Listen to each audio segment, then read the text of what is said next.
তুমি কি জানো অতিরিক্ত পড়াও হতে পারে তোমার রেজাল্ট খারাপ হওয়ার প্রধান কারণ? নতুন ক্লাসে উঠেই ভাবছো দিনে 7 থেকে 8 ঘন্টা পড়লেই তোমার গোল্ডেন এ প্লাস নিশ্চিত? তাহলে তুমি একদম ভুল ভাবছো। বিলিভ মি, ক্লাসের টপাররা তোমার চেয়ে কম পড়েও টপ করে, কারণ তারা এমন কিছু সিক্রেট স্ট্র্যাটেজি জানে যা তুমি জানো না। কিন্তু 90% স্টুডেন্ট জানেই না যে তারা ভুল নিয়মে পড়ছে। একবার নিজেকে প্রশ্ন করো, তুমিও কি অজান্তে এই ভুলটাই করছো না তো? এই ভুলগুলো কি এবং এর সায়েন্টিফিক সলিউশন কি, চলো দেখে নেওয়া যাক। ছোটবেলা থেকে আমরা একটা কথা বারবার শুনে এসেছি, হার্ড ওয়ার্ক ইজ দ্য কি টু সাকসেস। আর এই ধারণা নিয়েই আমরা নতুন ক্লাসে উঠে ভুলের পাহাড় গড়ে তুলি। না বুঝে, বিশ্রাম না নিয়ে একটানা পড়তেই থাকি। কিন্তু আমরা ভুলে যাই যে আমাদের ব্রেন তো কোনো কম্পিউটার মেমোরি না যে আমরা কপি পেস্ট করলাম আর সেভ হয়ে গেল।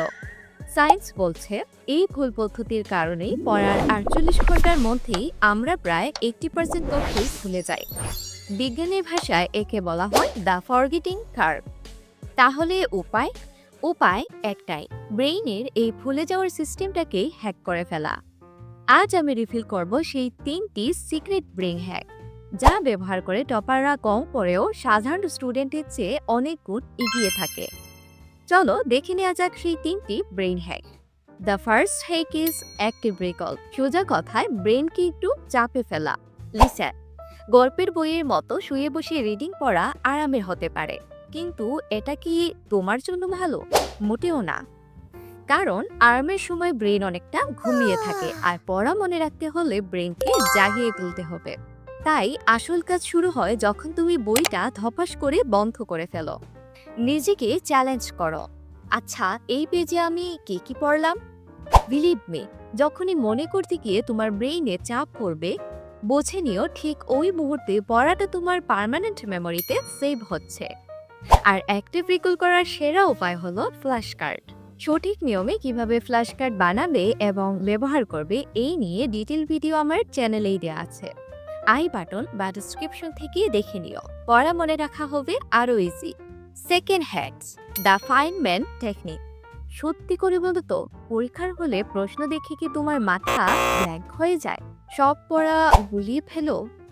এর কারণ একটাই, তুমি শুধু তোতা পাখির মতো মুখস্থই করেছ, কিন্তু কিছুই বোঝনি। আজ থেকে এই ব্রেইন হ্যাকটি ইউজ করো। যে কোনো টপিক পড়ার পর নিজেকে একজন টিচার মনে করো এবং তোমার সামনের পানির বোতল, দেয়াল ঘড়ি বা তোমার সখী টেডি বেয়ার যাই থাকুক না কেন, তাকে এই টপিকটা সহজ করে বুঝিয়ে বলো। বিখ্যাত বিজ্ঞানী আইনস্টাইন একটা দারুণ কথা বলতে, তুমি যদি সহজ করে বোঝাতে না পারো তাহলে তুমি নিজেই সেটা বোঝোনি। বোঝাতে গিয়ে যেখানে আটকাবে বুঝে নিও সেটাই তোমার দুর্বলতা, সেটা আবার পড়ে নাও। লাস্টে থার্ড হ্যাক, দা পোমোডোরো। আচ্ছা, একটা সহজ প্রশ্ন করি, তুমি কি একটা গ্লাসের মধ্যে জোর করে 2 গ্লাস পানি আটকাতে পারবে? পারবে না, তাই তো, পানি উপচে পড়ে যাবে। ঠিক একইভাবে তোমার ব্রেইনও কিন্তু একটানা পড়ার জন্য তৈরি হয়নি। বিজ্ঞান বলছে মানুষের মস্তিষ্ক একটানা 20 থেকে 25 মিনিটের বেশি ডিপ ফোকাস বা পূর্ণ মনোযোগ ধরে রাখতে পারে না। এরপর জোর করে পড়া আর ভর্তি গ্লাসে নতুন করে পানি ঢালা একই কথা। তাই এখন থেকে 25 মিনিট মনোযোগ দিয়ে পড়ো, তারপর ঠিক 5 মিনিটের একটা ব্রেক নাও। তবে সাবধান, এই 5 মিনিটের ব্রেকে ভুলেও হাতে ফোন নেবে না। একটু হাঁটাহাঁটি করো, পানি খাও বা চোখ বন্ধ করে রাখো, এটা তোমার ব্রেনকে ইনস্ট্যান্ট রিচার্জ করবে। ব্রেক শেষ, আবার 20 থেকে 25 মিনিটের জন্য পড়া শুরু করো। বিলিভ মি, এভাবে পড়লে পড়া মনে থাকবে আগের চেয়ে অনেক গুণ বেশি। 3টি ব্রেন হ্যাক তো জেনে নিলে, কিন্তু সাবধান, একটা কথা মাথায় গেঁথে নাও, তোমার হাতে পৃথিবীর সেরা অস্ত্র থাকতে পারে, কিন্তু তুমি যদি সেটা ব্যবহারই না করো তবে যুদ্ধে জিতবে কি করে? তাই মনে রেখো, আসল সিক্রেট হলো কনসিস্টেন্সি বা ধারাবাহিকতা। তুমি যদি কনসিস্টেন্ট না হও তাহলে পৃথিবীর কোনো স্টাডি হ্যাকই তোমাকে বাঁচাতে পারবে না। তাই একদিন 10 ঘন্টা পরে 7 দিন গ্যাপ দেওয়ার চাইতে প্রতিদিন অল্প করে রুলসগুলো মেনে চলো। তো একটা থেকে হার্ড ওয়ার্ক নাকি স্মার্ট স্টাডি করবে, চয়েস ইজ ইয়োর। আর হ্যাঁ, কমেন্টে জানাও আজকের এই 3টির মধ্যে কোন একটি তুমি সবার আগে ট্রাই করবে।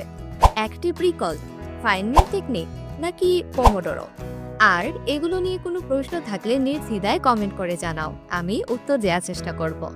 এবং ভিডিওটা তোমার সেই বন্ধুকে শেয়ার করো যে পড়ার টেবিলেই ঘুমিয়ে পড়ে। দেখা হচ্ছে পরের ভিডিওতে, ততক্ষণ পর্যন্ত স্মার্টলি পড়ো। টাটা।